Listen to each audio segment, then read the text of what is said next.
It is strange to think that the world didn't fall apart because of a massive invasion or a global conspiracy or some unstoppable force of nature. It collapsed because of small moments, fragile decisions, clashing ambitions, and a single gunshot on a sunny day in Sarajevo.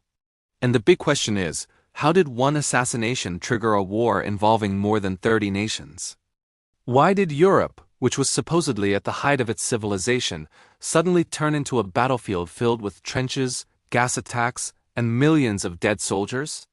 Why couldn't the leaders step back before the world rushed over the edge? And how did this war reshape global politics so deeply that even today, we still live in the shadow of 1914?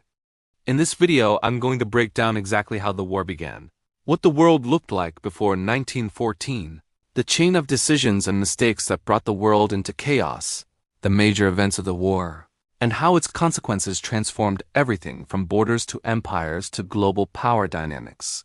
So without any delay, let's start. To understand World War I, we need to go back to the late 19th and early 20th century, when Europe looked peaceful on the surface but was boiling underneath. This was the age of empires. Britain ruled the seas. France controlled huge territories in Africa and Asia. Germany had united into a powerful industrial empire and wanted its place in the sun. Austria-Hungary was struggling to survive as different ethnic groups demanded independence. Russia saw itself as the protector of Slavic nations and dreamed of warm water ports. And the Ottoman Empire was slowly collapsing, creating a vacuum that everyone wanted to fill. This created a dangerous mix of nationalism, imperial competition, and military buildup. Countries were racing to produce more weapons, more battleships, more soldiers. The German Kaiser wanted a navy to rival Britain's.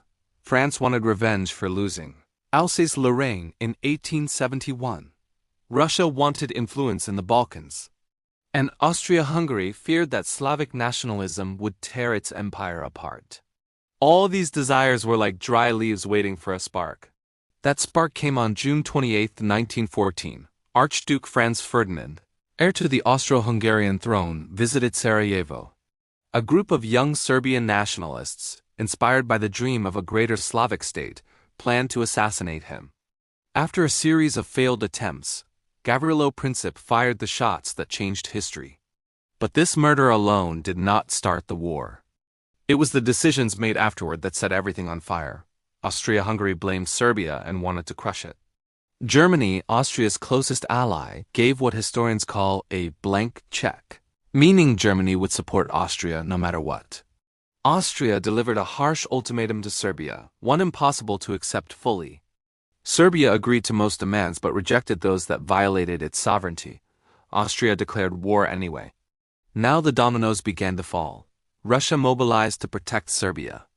Germany saw Russia's mobilization as a threat and declared war on Russia. France was tied to Russia through alliance, so Germany declared war on France next.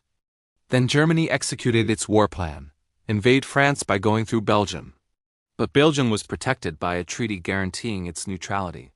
When Germany invaded Belgium, Britain entered the war to defend it. In just a few days, Europe went from peace to catastrophe. The early months of the war are often called the race to the sea. Germany moved quickly toward Paris, expecting a fast victory. But the French and the British managed to halt them at the First Battle of the Marne. This was the moment the war changed shape. Instead of quick movement, armies dug deep trenches stretching from the North Sea to Switzerland. This was the beginning of trench warfare, a brutal, static, horrifying form of fighting. Life in the trenches was hell. Mud, rats, disease, constant shelling, snipers, poison gas, and barbed wire defined the battlefield. Soldiers lived in narrow ditches surrounded by death. Advancing even a few hundred meters cost thousands of lives. The landscape of Europe turned into a wasteland. On the Western Front, major battles like Verdun and the Somme became symbols of unimaginable human suffering. Verdun lasted 10 months. The Somme saw more than 1 million casualties. And yet front lines barely moved. Generals kept sending waves of soldiers across no man's land, believing victory was just one more offensive away. But every advance collapsed under machine gun fire and artillery barrages. While the Western Front was locked in stalemate, the Eastern Front saw far more movement. Russia fought Germany and Austria-Hungary across vast territories. Early on, Russia mobilized faster than expected, surprising Germany. But poor leadership, weak industry, and internal unrest slowly broke the Russian war effort. Millions died, and soldiers lacked food, weapons, and even shoes. This suffering would eventually help spark the Russian Revolution. Meanwhile, the Ottoman Empire joined the war on the side of Germany and Austria. This brought new fronts in the Middle East, the Caucasus, and the Dardanelles. The Gallipoli campaign became one of the war's major disasters, especially for British and Anzac forces. The idea was to capture the Dardanelles, knock the Ottomans out of the war, and reopen supply routes to Russia. But strong Ottoman defenses led by Mustafa Kemal Ataturk stopped the invasion. After months of fighting, the Allies withdrew. Across Africa and Asia, colonial troops fought in campaigns their people barely understood. Millions of Indians, Africans, Canadians, Australians, and New Zealanders fought under European flags. The war was global not just in geography but in the people who died for it. By 1916 and 1917, Europe was exhausted. Economies were collapsing, food shortages triggered riots, soldiers mutinied. But the war kept expanding. In 1917, a major turning point occurred. The United States entered the war. Germany had restarted unrestricted submarine warfare, sinking ships without warning, including some with Americans on board. This angered the U.S. Then Germany made another mistake. The Zimmermann telegram, proposing a secret alliance with Mexico against the United States, was intercepted. That was enough to push America into the war. The U.S. entry changed everything. It brought fresh troops, massive industrial production, and financial strength to the Allies. Germany realized it had a short window to win before American manpower overwhelmed them. In 1918, Germany launched a massive spring offensive, the last gamble to break the stalemate. At first, it seemed successful. German forces pushed deep into Allied lines. But they were overstretched, exhausted, and running out of supplies. When the Allies counterattacked, with American forces now fully involved, German lines collapsed. By the end of 1918, Germany's allies were falling one by one. Bulgaria surrendered. The Ottomans signed an armistice. Austria-Hungary collapsed into multiple new nations. German soldiers were starving, morale was broken, and revolution erupted at home. On November 11, 1918, Germany signed the armistice.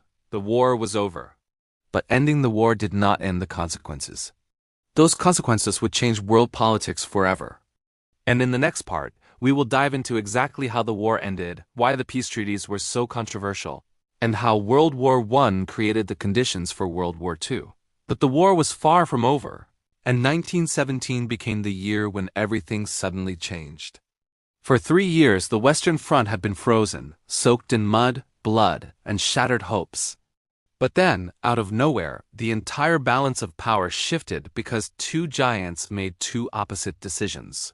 Russia collapsed. America entered, and the world began to tilt. Russia had been bleeding since 1914. Its army was massive, but poorly supplied, poorly equipped, and suffering staggering casualties. Millions of young men died in the fields of East Prussia, the Carpathians, and Galicia. Food shortages crushed the cities. Workers went on strike, soldiers mutinied. And in early 1917, revolution swept across the empire. Tsar Nicholas II abdicated. A provisional government tried to continue the war. But the country was too exhausted. And by the end of the year, the Bolsheviks seized power, promising peace, land, and bread. Lenin immediately negotiated with the Germans, signing the Treaty of Brest-Litovsk and withdrawing Russia from the war entirely. That single decision unleashed German divisions from the Eastern Front and allowed Germany to gamble everything on one final push in the West. But just as Russia left the war, another giant stepped in. The United States had stayed neutral since 1914, watching Europe tear itself apart. But German submarine attacks on American ships and the infamous Zimmermann telegram pushed the U.S. to declare war in April 1917. America didn't join for colonies or land. It joined because President Woodrow Wilson wanted to shape a new world order.